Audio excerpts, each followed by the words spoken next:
No ano de 1983, Isaac Asimov deu de presente a seus leitores uma continuação que demoraria mais de 30 anos para chegar.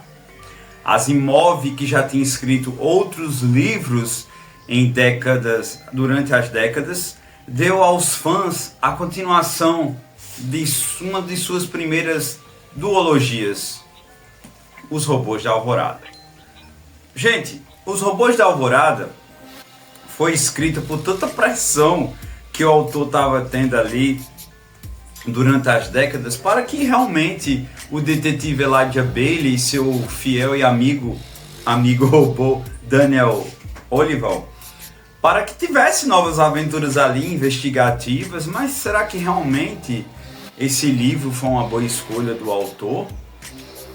O nosso resenha de hoje é dos Robôs da Alvorada, de Isaac Asimov. Vinheta! Gente, esse livro é o livro que mais recente eu terminei sobre Asimov, e ele tem bons pontos. Realmente ele tem bons pontos, mas o resultado final, para mim, não foi bom. Então ele é o livro mais mediano dos três, né? Porque eu já li. Esse é o terceiro, né? É o terceiro livro dos robôs que eu leio, é esse. Os Robôs da Alvorada, ele tenta resgatar todo aquele ar que os dois livros têm. A gente fica primeiro já se perguntando, né? Será que é mais do mesmo, né? Ali você tem um terceiro livro de uma mesma temática, né?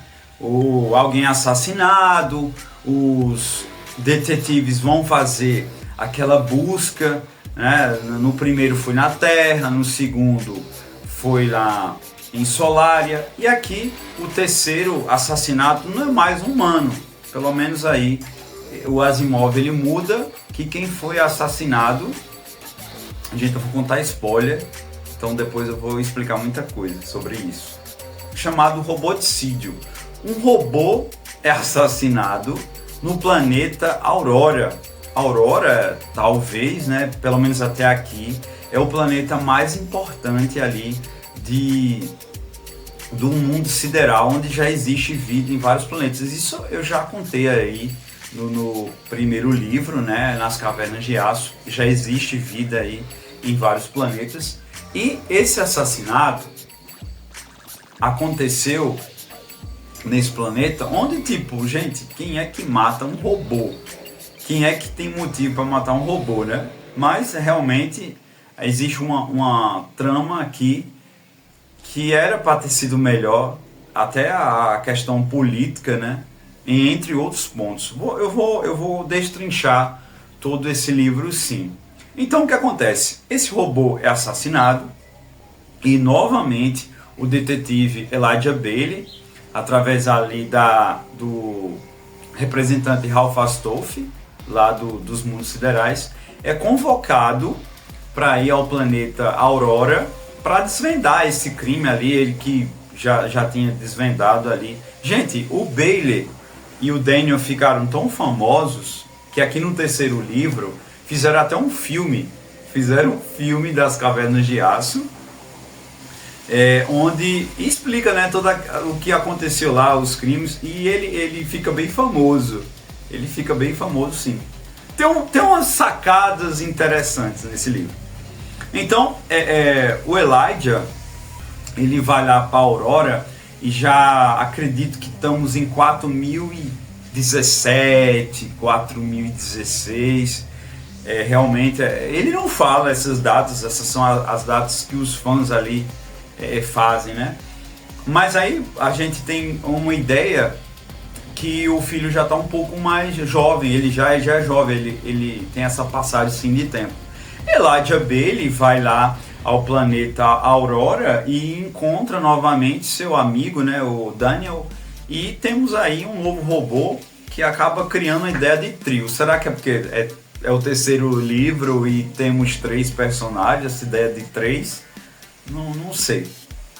E temos aí a Aurora, o principal planeta, como eu já falei, dos mundos siderais, e assim como no segundo livro, o planeta Solária, Mas aqui, gente, é bem mais robôs do que humanos. Eu não tô lembrado números, mas digamos que seja um humano, 50 robôs. É, gente, humano aqui quase não existe, né?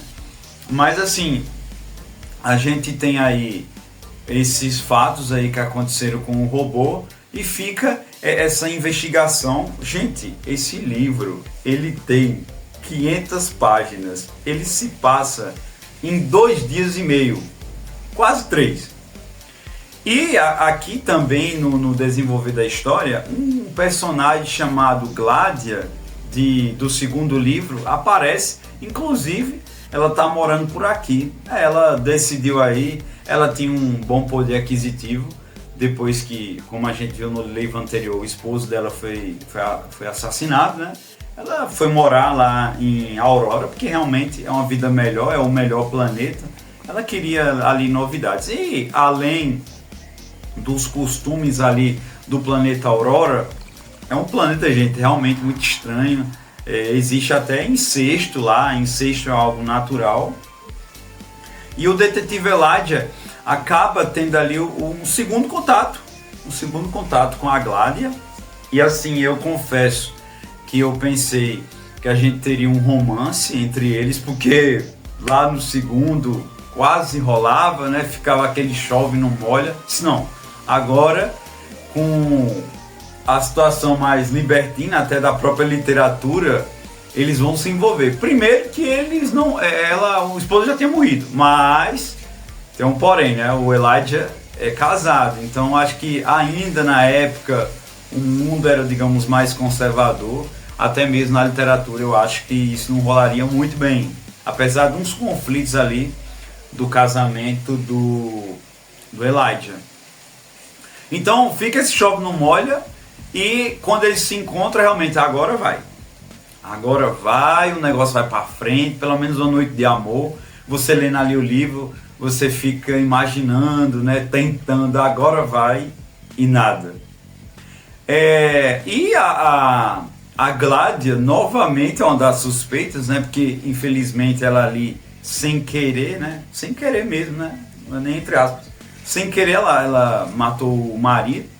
O Elijah realmente acha que foi ela, e fica toda essa dúvida ali do Elijah perante a vários personagens, e ele vai entrevistando. Gente, essas entrevistas elas são monótonas, infelizmente.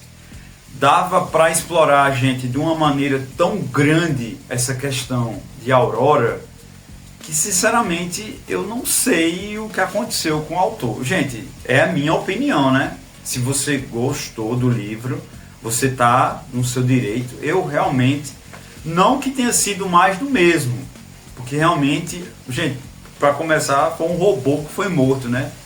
Entre outras situações, mas gente, dava para o Asimov ter trabalhado ali com esses outros personagens de uma maneira muito bem melhor. Existiam personagens aqui que você poderia fazer outros livros, você poderia fazer spin-offs dentro dessa própria situação. Porque os personagens, eles têm ali estrutura, pelo menos do pouco que eles falaram. Aí eles eram entrevistados e eu disse, pronto, vai falar sobre tal coisa, vai falar da questão política, vai falar da questão mais cultural. Apesar que a cultural é bem situada ali, mas realmente dava para ter melhorado essa questão. Aí o que acontece? As investigações continuam em um processo bem monótono. Os robôs, que se antes lá o robô, no caso, o Daniel, tinha uma participação melhor, até mesmo, não só, mas tinha aquele alívio cômico ali, dele ali investigando, e o Daniel dando umas dicas ali, que dava aquele alívio cômico, né? As coisas estavam até, digamos, morgando, aí vinha hora ou outra ali, que o robô tinha esse equilíbrio. Não que o robô era só feito para isso, mas existia esse equilíbrio. Eu sinceramente achei eles muito bobos, os robôs aqui. Eu não sei se é por causa do planeta de origem, não.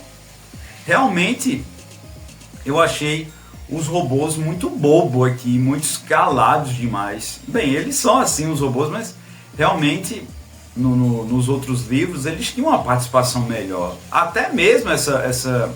Bem, eu vou chegar lá. Mas assim, realmente eu não gostei muito do que... Bem, vou chegar lá. Então o que acontece? Existe aqui uma questão política que envolve essa questão do assassinato do robô, onde ela é levada até o final, mano. Até o final, ele segura você ao máximo.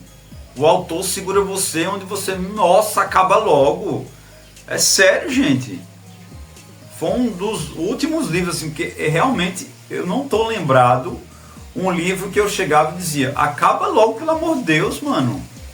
Acaba logo, porque realmente só tá andando em círculos. E quando ele fecha, mano, isso era para ter sido se resolvido ali com uns 20 capítulos a menos fácil. Porque não se tem ali um desenvolvimento. Ele fica só parado. Vai para um, vai para outro. Foi fulano, foi cicrano, foi beltrano. E gente, isso dava para se resolver muito mais rápido, como os dois livros. São livros curtos. E aqui ele só ficou, infelizmente, enchendo linguiça. Infelizmente, eu amo Asimov. E agora eu vou falar do melhor desse livro. Apesar que o melhor desse livro não o perdoa de não ser um livro bom.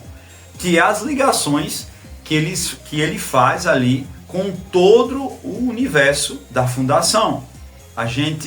Talvez você não conheça a Fundação, mas é o Magnus Opus ali do Asimov, onde ele escreveu na década de 40, e aqui em 83 ele consegue ligar pontas que, nossa, você lia, nossa, que leitura morgada, mas o cara fez uma costura muito boa, ou até ótima. A gente tem que admitir. O texto, ele costura ali que, nossa, quer dizer que tal coisa que aconteceu agora, lá nos próximos livros aconteceu. E tipo, ele é como o Oda lá do One Piece, ele tem uma segurança, né? O livro ele não é bom, mas essa construção aqui que ele faz, essas pontas, né? Essas pontas com os outros livros é algo que salvou, se for dizer assim. É o que salvou dele, né? Ele não salvou o livro, mas realmente... Aí, o livro ele é tão monótono, ele é tão repetitivo, né? Nesse sentido, que quando veio outro easter egg, outra ponta, já não causou tanto efeito.